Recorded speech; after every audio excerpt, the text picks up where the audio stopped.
bienvenue sur la chaîne vidéo du blog Extension de maison en bois.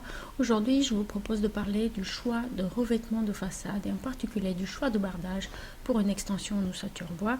Je vais vous présenter un document qui est disponible à télécharger gratuitement. Pour télécharger ce document, vous allez trouver le lien dans la description de cette vidéo. Comment choisir un bardage pour une extension en ossature bois? Il est important de savoir que si le bardage en bois massif composite ou contreplaqué est la solution la plus courante, il existe également d'autres possibilités pour habiller une extension de maison comme le bardage en terre cuite, le métallique, fibre ciment, PVC, mais aussi l'enduit minéral pour construction en ossature bois. Le PDF ci-dessous va vous permettre de retrouver plus d'informations sur chacune de ces solutions et également un lien pour faire une demande de devis en ligne et comparer les offres de jusqu'à 5 entreprises spécialisées dans la pose de bardage en fonction de votre choix. Donc on va commencer par le bardage en bois. Donc c'est un sujet assez vaste en soi puisqu'il existe différentes essences de bois pour le bardage qui peuvent être résistants naturellement ou après traitement aux intempéries, à l'eau, au vent, au soleil. Donc il existe des essences comme l'épicéa, le red cheddar, le Douglas, le mélèze qui sont assez courantes pour en citer que quelques-unes. Le bardage en bois peut être en bois massif mais aussi composite ou en contreplaqué. Il existe également différents types de poses de bardage en bois, horizontale, verticale mais aussi diagonale. Donc le type de bardage et l'essence de bois vont déterminer la finition nécessaire, le traitement du bardage pour assurer sa longévité, mais également vont avoir un impact assez important sur le prix du bardage. Donc pour en savoir plus, vous allez trouver dans le PDF un lien vers un article détaillé, également un lien vers un livre de référence qui s'appelle Bardage en bois. Donc c'est un ouvrage très complet où on va apprendre tout sur les différents types de bardage en bois, la pose et les traitements et finitions. Vous allez également trouver bien sûr un lien pour faire une demande de devis en ligne pour la pose de bardage en bois et vous allez pouvoir comparer gratuitement et sans engagement les offres de 5 entreprises spécialisées. Donc ensuite, vous pouvez choisir entre le bardage en métal, donc le plus couramment on utilise le zinc ou le cuivre pour le bardage en métal. Donc c'est un revêtement qui est très durable, il ne nécessite aucun entretien, donc ce sont ses plus grands avantages. Du point de vue de l'architecture, le bardage en métal est une solution magnifique pour créer un point focal et valoriser l'extension de maison en ossature bois et affirmer un style moderne, contemporain pour cette extension.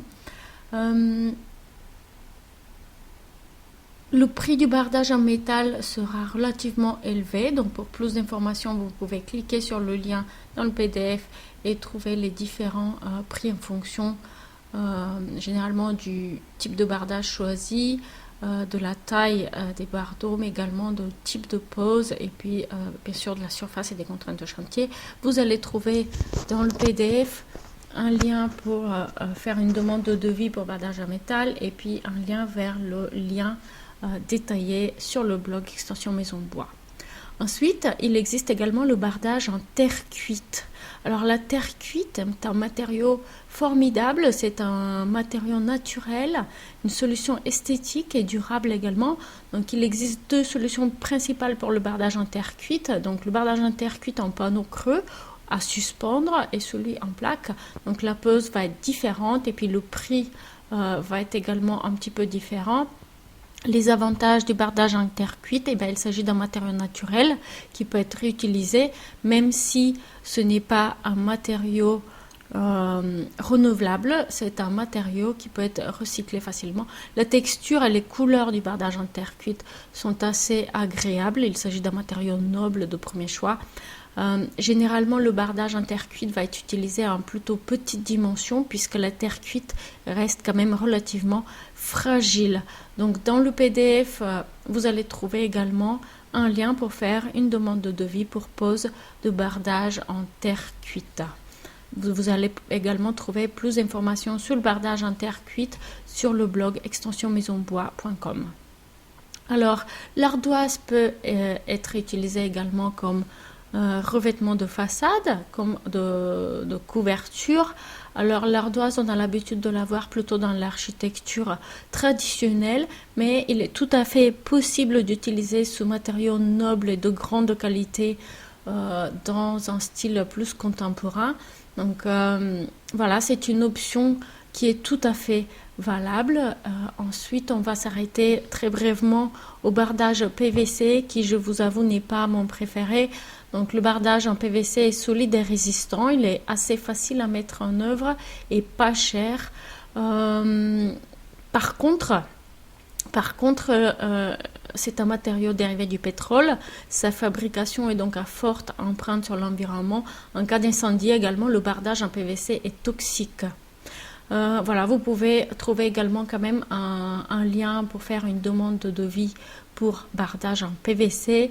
Donc son avantage principal, c'est le prix, son inconvénient, les caractéristiques du PVC. L'enduit minéral est une option tout à fait valable pour une extension de maison en ossature bois. Vous pouvez soit habiller toutes vos façades avec un enduit, et c'est une solution couramment choisie quand on souhaite avoir une extension en bois qui reste discrète et qui respecte le style de la maison ancienne, ou alors vous pouvez faire un mélange entre un bardage et puis un enduit pour une extension qui sera de plus grande dimension, pour avoir une architecture un peu plus diversifiée.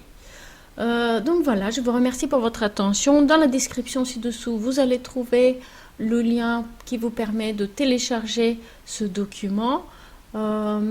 J'espère que cette présentation a été utile. N'hésitez pas à laisser vos commentaires pour apporter vos témoignages. Je vous remercie encore et je vous souhaite une très bonne journée. Au revoir.